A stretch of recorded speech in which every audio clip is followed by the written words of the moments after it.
Dr. Edward Hollyfield, your address, and you have 3 minutes, sir.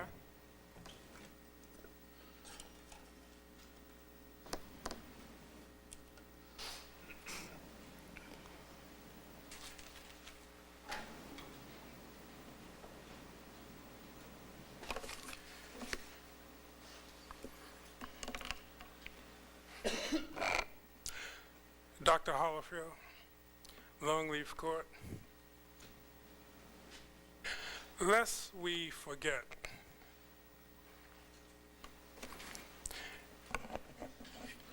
in 1860, the area that encompasses Leon County was 75% slave. I repeat that, 1860 Leon County, 75% slave. And in the words of Brian Stevenson of the Equal Justice Initiative, slavery didn't end, it just evolved. And that's what we have now. That's what we have in Leon County, evolved slavery. Now, in the late 80s, early 90s, I was fighting apartheid in South Africa, trying to keep the city from giving $5 million to General Dynamics and Tateran. But we have apartheid right here in Tallahassee. Racial apartheid. It's no different. You keep in mind what's happening to poverty since the CRA. Poverty in Leon County has increased. It hasn't gone down. If you use the time frame 1990 to 2015, poverty has increased. It's gone from, in Leon County, it's gone from about 17% overall to over 22% overall. In South City, you got childhood poverty, 80%. And what did the CRA do? Besides insult people in terms of Roxanne Manning,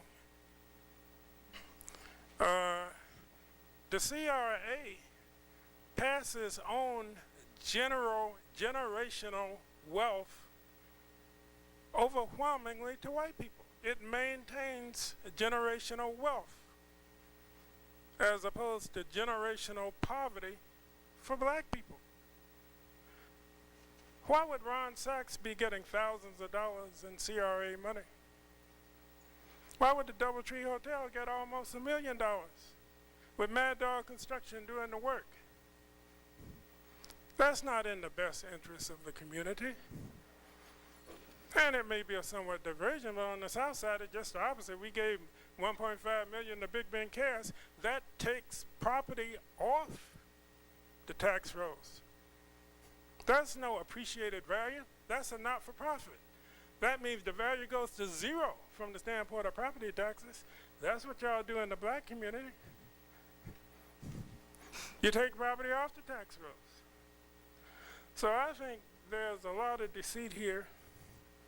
I think there's a lot of fraud here. And that's why the FBI is looking into this. Thank you, Dr. Hollyfield. Please conclude your comments. The bottom line is this. You know, Abraham Lincoln said you can't fool all the people all the time, and we have been fooled. And the CRA is just a mechanism for fooling people. And the best thing that I've said for years, the best thing that the CRA could do on the south side and the north side is just disappear. It needs to go. Thank you, Dr.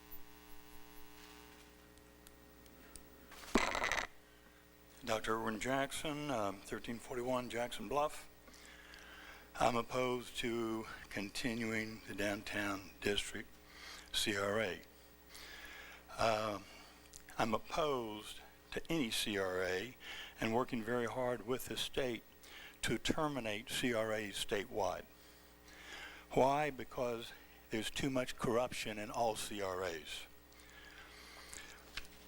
Secondly, I want to say that we should not approve any CRA funding until we have a redetermination of blight in these areas. Without that determination, you can't go forward. There's discussion, pros and cons, but I think the statute is fairly clear. Third, I oppose any CRA decisions by this commission until the FBI finalizes. I think John Mark hit my kill switch here. Is it still working? Okay, thank you. No approval until we determine blight, and then we oppose any CRA decisions until the FBI finalizes its investigation. Everyone understands that at least 2 members of this commission, at a minimum, are being investigated by the FBI regarding activities on this board. We cannot trust the members, unfortunately, of this commission. There's questions that want to be answered or asked but not answered. You're talking about giving out more money. The question is, well, how much of this will be filtered through to Mad Dog Construction? We have questions about how are other members involved in these new projects. Until the FBI makes a determination, documentation, the guilty are found and appropriately punished, they have brought in too much shame. And there's no trust, unfortunately, for those who may be honest on this board to have a legitimate vote. I appreciate it, and I'll comment a little bit later too, I think. Thank you very much. Thank you, Dr. Jackson. Are there any more speakers? Irwin Jackson, 1341 Jackson Bluff. A couple comments were made. I want to just provide a little information. The FBI is not bringing chaos to this commission. I think it's going to bring significant clarity, and we need clarity. If you think it's hot now, 3 months from now, you won't be able to stand it. I'm a landlord. I have been for 40 years. I've never thought about coming to the county or city and saying, give me a bunch of money and I'll build something.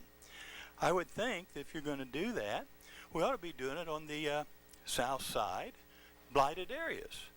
There is no one in their right mind that can argue that with this piece of property that sits directly behind downtown and the courthouse is in fact blighted.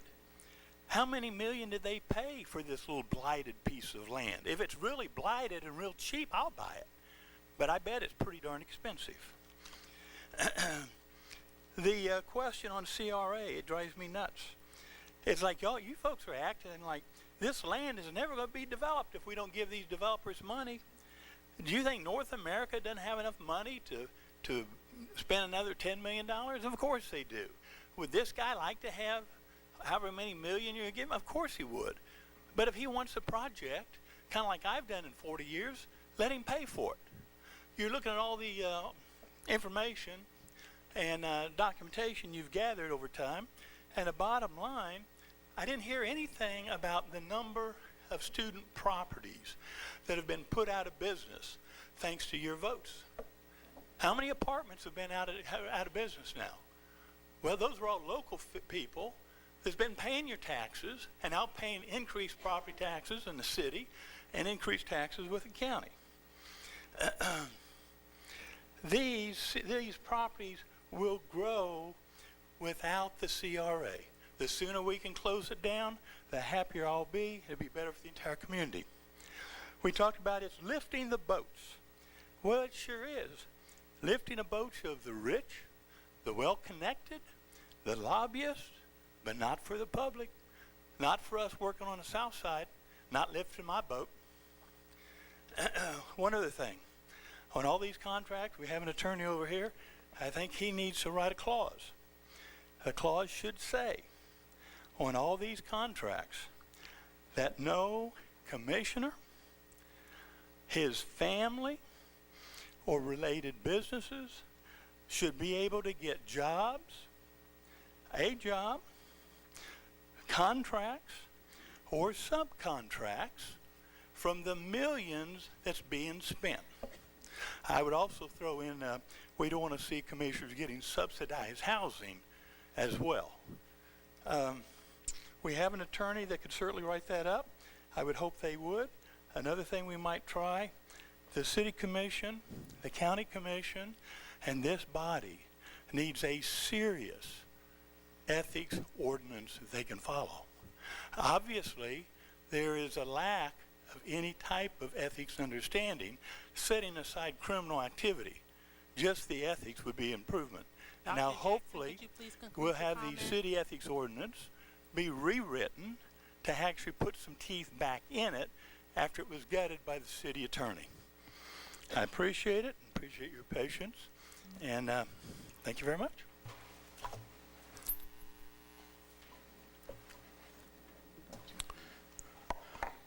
First of all, Ms. Williams, I appreciate the fact that you call me Dr. Hollifield,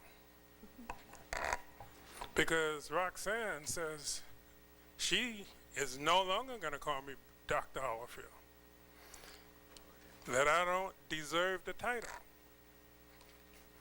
She has that much contempt for me, simply because I've raised issues that needed to be discussed.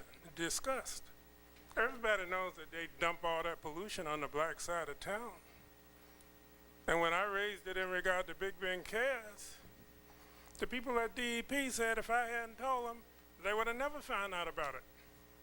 Or at least nobody had informed them. You can call Sally Cooey, that's her name. So if I hadn't reported the pollution on that property, who would have? The city didn't report it. County didn't report it. To my knowledge, Big Bend Cares didn't report it. So what's going on here? I guess the message is if the pollution is on the black side of town, it doesn't matter. And then if you raise a question with Big Bend Cares, Rob Renzi will go around trying to sue everybody. He's suing Sylvia Hubbard, a black woman. He's threatened to sue Commissioner Proctor. He's threatened to sue me. And why? Because you tell the truth. And he's going to take our money, apparently, to sue us. That money came from us, the Frenchtown CRA. And you talk about the role of the advisory committee. The advisory committee, Frenchtown, voted not to give the money to Big Bend Cares. That's right. That was the vote. And Roxanne ignored us. She said, I'm going to give it to him anyhow. And that's what she presented to the board. And I suggested that the CRA just disappear on the north, the Frenchtown, downtown, whatever you call it, doesn't matter. It ought to just disappear. But I'm beginning to think that city government, local government ought to disappear too. Really? Y'all might as well just open the checkbook, give it to the chamber, give it to Roxanne, give it to all of the leadership Tallahassee people, and say, okay, y'all do whatever you want. John Burnett in 2014, $24,000 in campaign contributions through 20 different businesses. You know, this is what we have going on in this town. Meanwhile, all these black babies continue to die, and nobody seems to care. Dr. Hollifield, please conclude your comment. Well, y'all need to hear this. Like I said, all these black babies continue to die. I've been talking about this for more than a decade. Talking about breastfeeding and how that could save lives. When I had to fight Mark O'Brien, who gets more than $1 million a year, plus bonus, and Laurie Dozier, who opposed me even while working with Whole Child Leon, you know, there's a certain pathology in this town. Really, there's a pathology in this town that needs to be addressed. Childhood poverty rates in Leon County. The CRA is making income inequality worse. It is getting worse. Childhood poverty in Leon County has risen from 16% in 1990 to 20.6% in 2015. Wrap up for me. Come on now. Okay, I'll wrap it up. I'm just saying, Appreciate you. You know, it's a valid point to be made that not only the CRA should disappear, but maybe even local government, and y'all just do whatever Roxanne and the CRA and the chamber wants you to do. And you could save some money in the process. Thank you. Thank you, sir.